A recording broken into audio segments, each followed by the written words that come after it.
Buongiorno! Rieccoci in rete dopo l'acclamatissimo successo del nostro video Estratti orchestrali flautistici che richiamano i suoni degli uccelli. Sappiamo che ci troviamo in un clima di festa, di riposo, di gatti. Quale momento migliore per proporre un nuovo ascolto di musica classica?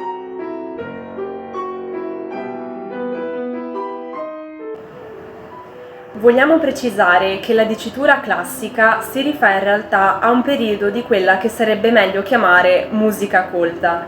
Immaginate come se nel caso dell'arte figurativa ci si riferisse solo all'arte classica greco-antica o neoclassica, quindi settecentesca. È lo stesso principio a ogni modo.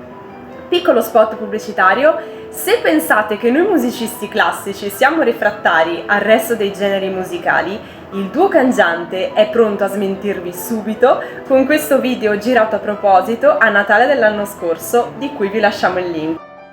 Grazie Maria. Oggi scioglieremo un po' di dubbi della gente comune, ma anche nostri, riguardo alla carriera dei musicisti più mainstream, più numerosi e meno collocabili di tutti, i pianisti. Il pianista infatti non si è mai ritrovato davanti l'amica di sua madre che gli chiede: Ah, te suoni il pianoforte? Che bello! Ma quindi che lavoro fetto? Solito in un'orchestra?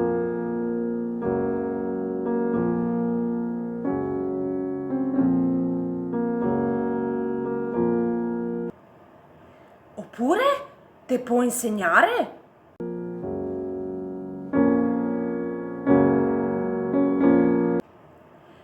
Ah, che so, te scrivi musica? Iniziamo subito la nostra azione di salvataggio rispondendo alla prima domanda.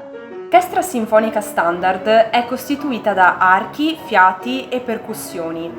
Sinfonica si riferisce al genere musicale della sinfonia, che in greco significa accordo di suoni. Per semplificare, tutti gli strumenti dell'orchestra hanno bisogno l'uno dell'altro per formare le armonie necessarie a una composizione. Vorrei precisare che l'accordatura data dall'oboe a cui si assiste prima di un concerto non è fine a se stessa, perché la ricerca dell'intonazione, del giusto accordo tra i suoni, appunto, viene curata dal singolo esecutore per tutta la durata dell'esecuzione. Il pianoforte è già uno strumento sinfonico, ovvero finalizzato a produrre più linee insieme. Perciò sono rari i pezzi orchestrali in cui sia membro dell'organico. Uno di questi sono i famosissimi Carmina Burana.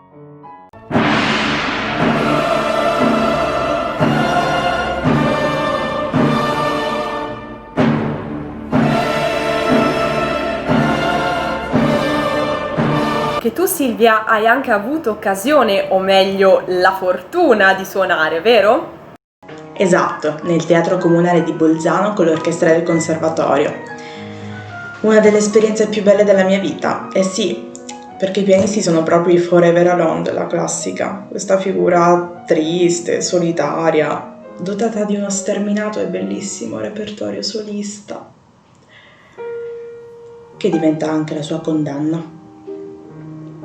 Come tutti sappiamo, vivere di solismo è, per chi non è un enfant prodige, totalmente impossibile. Tuttavia, oggi ci concentreremo non su ciò che il pianoforte non può fare, ma su quello che può fare. Quindi è vero che il pianoforte non potrà mai suonare in una sinfonia, ma potrà suonare una sinfonia intera.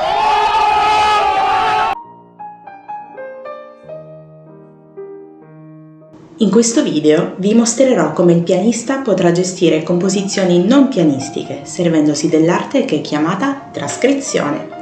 Proporrò il primo tema della quarta sinfonia di Brahms, l'inizio dell'ouverture del Cavaliere della Rosa di Strauss e un estratto del concerto per flauto e orchestra in sol maggiore di Mozart.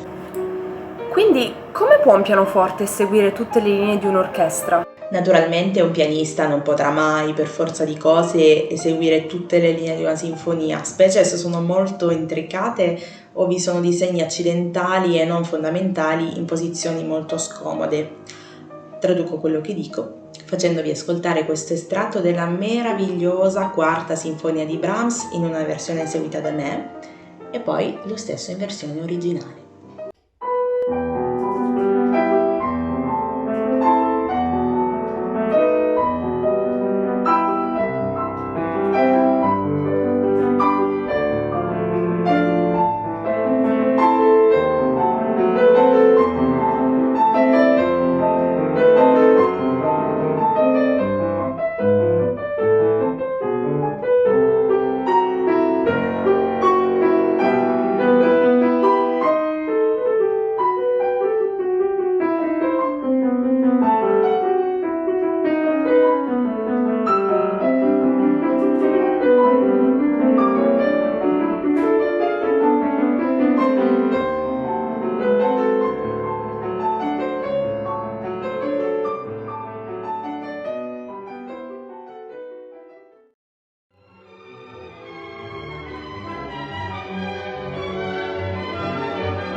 Ora vi mostriamo una partitura d'orchestra.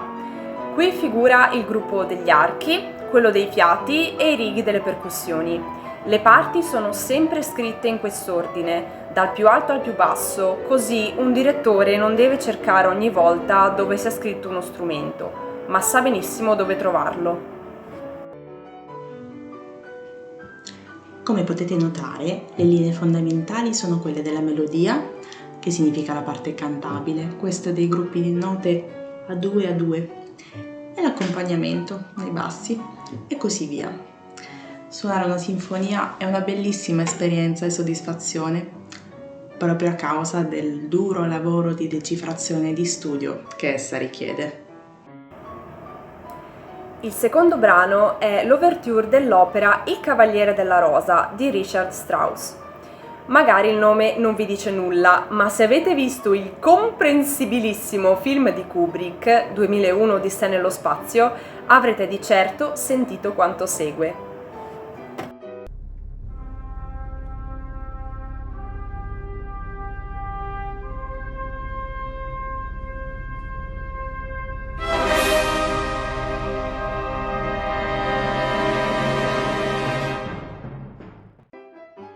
Esatto. Come quasi tutte le opere liriche, anche Il Cavaliere della Rosa è dotata di un'ouverture, che è una piccola sinfonia. Quindi i cantanti non sono ancora entrati in scena. Suona solo l'orchestra e spesso i temi dell'ouverture verranno riutilizzati nel corso dell'opera, come in questo caso. Altre volte no, si tratta di ouverture indipendenti che spesso sono diventate famosissime come pezzi a sé stanti. Quest'opera parla del tramonto di un grande amore, quello tra la marescialla, una donna bella ma attempata, e il giovane Octavian, che diventerà appunto il Cavaliere della Rosa e che sposerà infine una giovane, Sophie. Rappresenta anche il tramonto di un'epoca, quella romantica dell'Ottocento. A ogni modo, l'opera si apre nella camera da letto della marescialla, all'alba che segue una tempestosa notte d'amore dei due amanti, che la musica dell'ouverture ricalca molto bene.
Chi vuole vedere l'opera intera può riferirsi al link in descrizione. Dura solo 3 ore.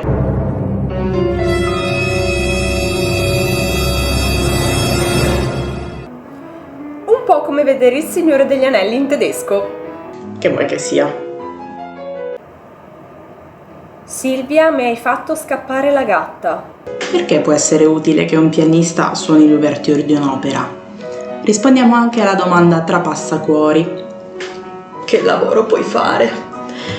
Eh sì, perché un pianista può accompagnare dei cantanti d'opera nelle loro prove di scena in teatro sostituendo l'intera orchestra. L'orchestra subentra ormai solo nelle prove dell'ultima settimana e che poi esegue l'opera in concerto. Come si chiama questo lavoro? Si chiama maestruto! No, aspetta. Pianestro! No. Ci sono. A few moments later. Maestro sostituto!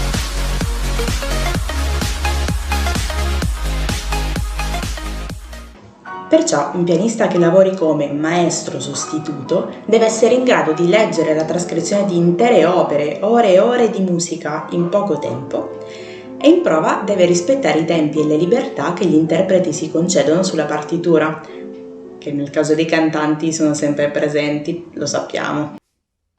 Abbiamo visto come i pianisti accompagnatori siano preziosi e indispensabili quasi sempre per la realizzazione di un concerto o uno spettacolo. Per gli altri strumenti risulta però spesso difficile trovare un pianista disposto ad accompagnarlo nel giro di poco tempo, perché come minimo ci sono 10 musicisti che aspettano prima di te. E ora, chi vuole continuare a guardare questo video deve essere pronto all'eventualità che la sua sensibilità possa venire urtata. Ho bisogno di un pianista accompagnatore! Parliamo ora di questa figura sconosciuta ai più e in genere ignorata dai pianisti stessi, il pianista accompagnatore. Dovete sapere che ogni strumentista orchestrale è dotato sia di un proprio repertorio solistico, in genere alquanto scarno, cameristico e solistico con orchestra. Quindi per lo più si trova a studiare e a eseguire dei brani in cui non può suonare da solo, ma ha bisogno di essere accompagnato. Il pianoforte a volte ha una parte sua, come nel caso del repertorio cameristico, in altre sostituisce l'orchestra. Esatto, e a volte ti puoi trovare a fare semplicemente cose del genere.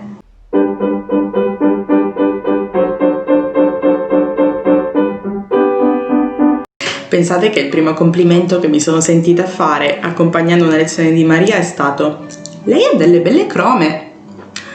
Eppure questo sfondo aiuta uno strumentista ad andare a tempo, a sostenerlo nell'intonazione mentre si esibisce, come nel caso dei concerti solistici in cui lo strumentista dà sfoggio delle sue qualità.